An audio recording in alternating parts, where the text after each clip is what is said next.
როგორ გამოიყურებოდა რეკლამა მე-19 საუკუნის საქართველოში? ალბათ ფიქრობთ, რეკლამა მხოლოდ მე-20 და 21 საუკუნის ნაყოფია, მაგრამ სინამდვილეში რეკლამა ისეთივე ძველია, როგორც თავად ვაჭრობა.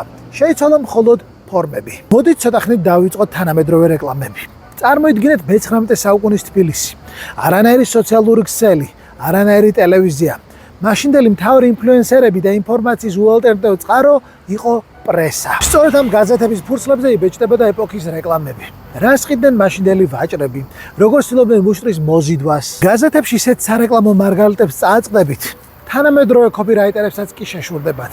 ახლა კი მოემზადეთ. დავიწყოთ ყველაზე ექსტრემალურით. თუ დღეს ინტერნეტით ლექსს ყიდულობთ, ჰიგო ვინკლერი განცხადებაში წერდა: მინდა ვიყიდო ცოცხალი კავკასიის გარეული ცხოველები. ჯიქები, ვეფხვები, დათვები და ფოცხვერები. ვისრად უნდოდა ცოცხალი ვეფხვის სახლში, უცნობია, მაგრამ ფაქტია, ბაზარი ამას ითხოვდა. პრესა ყოფით დეტალებსაც არ ივიწყებდა. ქალბატონებისთვის იყიდებოდა სპირტით შეზავებული ხის ღრუბლისაგან დამზადებული საქალო ჰიგიენური ბალიშები.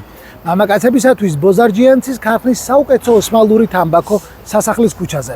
ხოლო თუ მიწათმოქმედება გიტაცებდათ ბერლინიდან ჩამოტანილი ეკერტის ფოლადის გუთნები და სალეწი მანქანები გელოდებოდათ. დამღლელი შრომის შემდეგ კი შეგეძლოთ სენაკის მაზრაში, ნოქალაქევის სამკურნალო ავანოში დაგესვენათ. ან უბრალოდ ალექსანდრე ჭუღაშვილის ერთმანეთიანი ისტორიული ნარკვევი გეყიდათ წერა-კითხვის საზოგადოების მაღაზიაში. თუმცა პრესაში უამრავ ისეთ წიგნს შეხვდებოდით, რომელიც ფიზიკურზე მეტად თქვენს მორალურ გადარჩენას ემსახურებოდა. აი აბსოლუტური მარგალიტი. წიგნი სიჭაბუკის ცოდვა.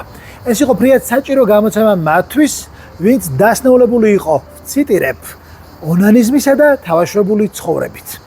სულ რაღაც ერთმანეთად მოსკოვის ცენზურისაგან ნებადართული ეს ტრაქტატი ყველა ახალგაზრდულ ცოდვას დაგამარცხებინებდათ. და თქვენ, რომელ რეკლამა მოგეწონათ ყველაზე მეტად? დაწერეთ კომენტარებში და გამოიწერეთ ჩვენი არხი.